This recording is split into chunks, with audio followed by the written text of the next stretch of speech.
And we're back. Welcome to my preview and predictions for the first matches on match day 2 of the Club World Cup. Now, those of you who are watching this series for the first time, we're going, but hang on a minute. We haven't finished match day 1 yet. Well, that video for the remaining matches taking place today is available at the top of your screen right now. And if you are checking out other videos on the channel, you can also check out my predictions for today's under-21 matches in the Euros, which of course includes England taking on Germany in a massive game in that group. So lots of videos for you to get involved in at the moment. If you haven't done so already, please do consider dropping a like on this video and sharing it with a friend if you do enjoy all of my prediction videos and want to get more people involved in all of the fun. And don't forget to hit that subscribe button with notifications turned on so you don't miss out on any of my remaining predictions for the remainder of this Club World Cup, the remainder of the Under-21 Euros, and of course the Women's Euros starting in a few weeks' time as well. If you want to become a member of this channel, you can hit the join button at the bottom of your screen right now to continue to support the channel towards the 25-26 season. And as for today,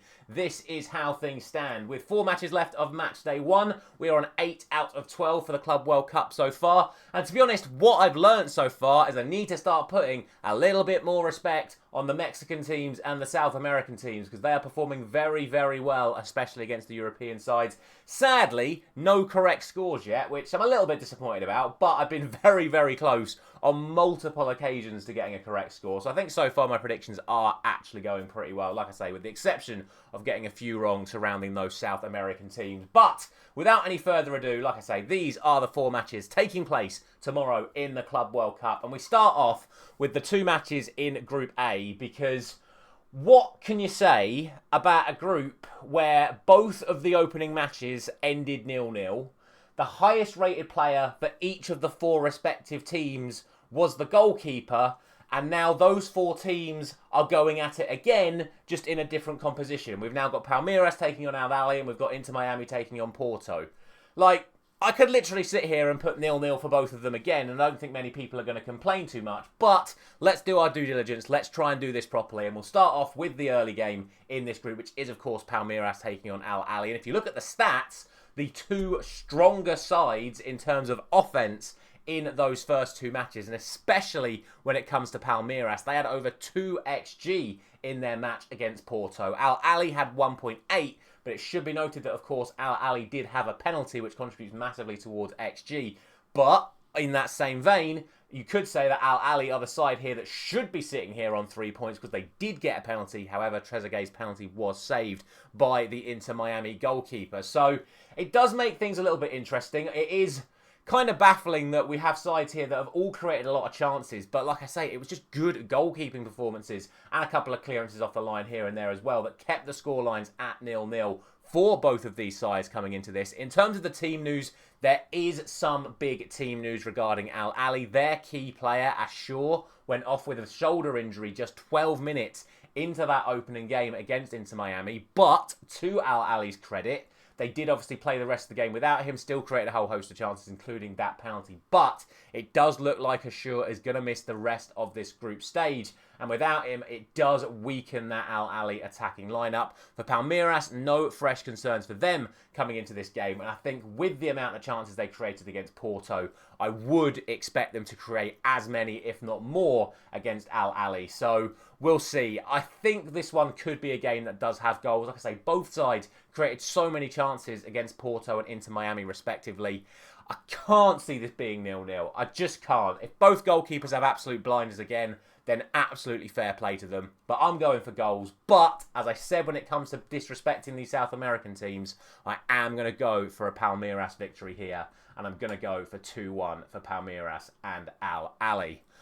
On the flip side of the 2 attack-minded teams, you've basically got the 2 sides that didn't create as many chances, but obviously still did very well defensively. But in their own right, still had moments. Obviously, for Inter Miami, especially in that second half, you started to see the best of Lionel Messi, some of his runs, some of his creativity, and then with that last kick of the game, the 95th minute shot from the edge of the box, a wonderful save from the Ahly goalkeeper. But, oh my God, what an effort from Messi. For Porto, like I say, I think people are going to be a little bit disappointed with how Porto played in that first game. I don't think they created anywhere near as much as people expected them to, certainly myself included. But again, I think you can put that down to Palmeiras as much as you put that down to Porto not really creating enough. in my opinion, after what I've seen of these sides so far, I don't think Inter Miami are on the same level as Palmeiras. Obviously, that will become apparent by the end of tomorrow night, and obviously when those two sides play each other. But I do think that Porto should have more chance of winning this one than they did in the first one. However, they just looked so sluggish in that match. They didn't look as free-flowing, as creative as they normally are. And something that I did kind of overlook as well coming into this tournament, Inter Miami are in the middle of their season. So the MLS started a couple of months ago. They're sort of getting into their rhythm. Their players are at sort of peak fitness for this time of year. Porto have just been through the end of a 9-month season. So their players are a bit on cooldown. They're still either knackered or still building themselves back up again before the new season. So actually, in terms of fitness, these Inter Miami players are going to be at a much better stage of their sort of, I'm not going to say career, but season than what Porto are. So to me, that's sort of balancing things out a little bit. So for me, it's a really tough one. In terms of the team news, it looks like Diogo Costa still could be missing for Porto. He obviously missed the first game with his injury. However, as we all know, Ramos came in for Porto and did absolutely fine to keep Palmeiras at bay. For Inter Miami, Jordi Alba looks like he's still going to be missing for this one as well. Again, I could very, very easily put 0-0 here, but I do just think with the quality of player on the pitch, especially in the attacking areas, the Suarez's, the Messi's, the Omarodians, and a couple of the others for Porto, I surely can expect to see goals again in this one, but I'm not going to split them. I'm going to go for a 1-1 draw. If I'm going to pick a favourite, I'm going to pick Porto. I think they should be winning this match. But the way they played against Palmeiras, I'm not as convinced as I would have been maybe a few days ago. So I'm going for a 1-1 draw. But for me, Porto should be favourites. On to the other group then in the first kickoff in Group B. See Seattle Sounders taking on Atletico Madrid.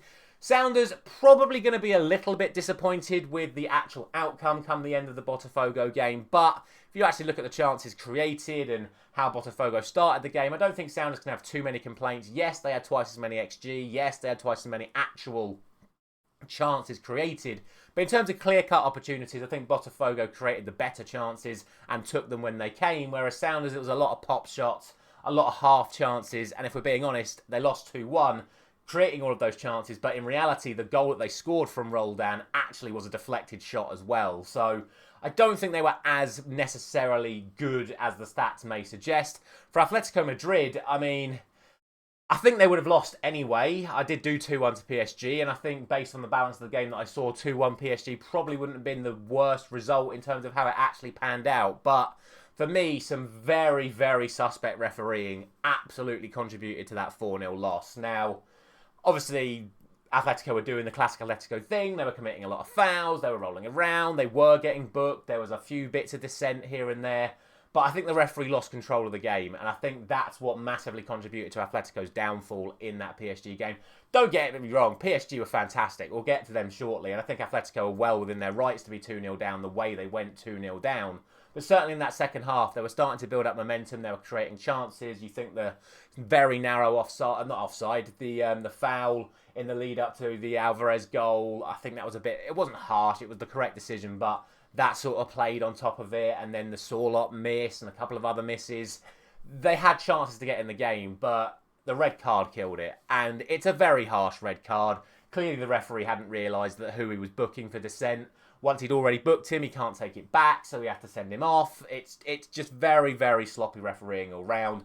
That fully triggered Atletico even more. Next minute, it's 3-0. Then the penalty, which again is a very, very harsh decision. I get it, but it's harsh, and it ends up being 4-0. So I wouldn't read too much into the actual scoreline of it being 4-0. Atletico did play well. It's just PSG are too damn good, man. And again, we'll get to them in a moment. But coming into this one, I think most people are still going to have Atletico Madrid as favourites. I certainly am. In terms of the team news, obviously Longley is going to be suspended following his red card. But to be honest, in games with quick succession, Simeone mixes his team up anyway. So I'd expect to see a few other changes. Maybe Sorloth from the start. Maybe Conor Gallagher from the start. A couple of other defensive changes as well. For Seattle Sounders, no fresh concerns for them. But I would still expect Atletico Madrid to take the victory here. In terms of quality, they should have too much for the host club, shall we say, in this one. I'm going for a 2-0 win to Atletico. And then finally, it's PSG taking on Botafogo. And as we've already mentioned, I think Botafogo looked really good, especially in that first half against Seattle Sounders. The chances they created, the way they took them, fantastic work from them. But Obviously, they did struggle, in theory, in that second half. The amount of chances Seattle created, albeit half chances we've already mentioned. But the big problem for Botafogo is they're coming up against PSG. And as I've mentioned on multiple occasions already, they are just so good right now. The way they just cut Atletico open at a moment's notice. Every time Atletico actually created a significant chance on the PSG goal, if it didn't result in a goal kick or a corner or something, if PSG got control of the ball from an Atletico attack, they just went and they killed them. You look at the second goal they scored, the Vitinha goal.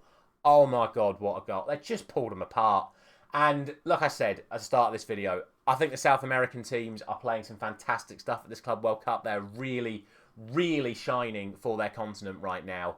But this is the top team in Europe right now. This is the Champions League winners. And unfortunately for the Brazilian side, I just don't think they're going to have enough to keep what is an outstanding PSG side from getting through them on multiple occasions once again here. In terms of the team news, no fresh concerns for Botafogo. For PSG, also no fresh concerns. But I think what you'll see is maybe a couple of players change out. There's no news on Ousmane Dembele yet. I think Luis Enrique is going to be ruthless. It would make more sense to play the full first team here, get the result to see them top the group, and then you rotate the players out for Seattle Sounders on the final game. I expect PSG to wrap up this group here and now. I'm going for a 3-0 victory to PSG. I'm not going to be too disrespectful. I do think it could end up being more, but I think with to consider the temperatures and this, that and the other, I think PSG will just sort of cruise their way through this one and come away with a nice, comfortable victory. Disagree? Let me know down in the comment section below and let me know all your thoughts on all of the matches taking place tomorrow in the Club World Cup. Like I said, don't forget to check out today's video covering the final matches on Matchday 1 above.